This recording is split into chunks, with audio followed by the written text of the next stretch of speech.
Informasi selanjutnya, Saudara, PT Pertamina Wilayah Aceh meminta pihak SPBU tidak bermain-main menjual BBM bersubsidi. Selain sanksi, pemutusan hubungan kerja dapat diberikan jika terbukti melanggar aturan yang berlaku. Di tengah banyaknya penangkapan pihak kepolisian terhadap kendaraan atau penimbun minyak di Aceh, Pertamina Wilayah Aceh meminta pengusaha SPBU di Aceh agar serius dan terus mengantisipasi jika terjadinya kecurangan-kecurangan di SPBU. Pengusaha SPBU diminta untuk waspada terhadap tangki mobil modifikasi, serta tidak menjual minyak subsidi di luar ketentuan.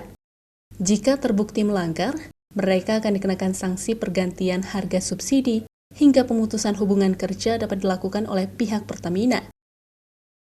Dalam saat ini kita ada pengenaan sanksi ke 6 SPBU, namun kalau untuk di masa 2 minggu terakhir ini ketika terjadi banyak penangkapan oleh pihak kepolisian, saat ini belum ada yang terbukti langsung SPBU. Jadi kami masih menunggu update-nya seperti apa. Ketika nanti memang ada keterlibatan SPBU, kita bisa kenakan sanksi mulai dari penggantian nilai subsidi sampai nanti ke pemutusan hubungan usaha paling terakhir. Sejumlah SPBU di Aceh juga saat ini masih menjalani sanksi yang diberikan oleh pihak Pertamina. Hal ini dikarenakan kelalaian yang dilakukan pihak SPBU dalam proses pelayanan kepada masyarakat.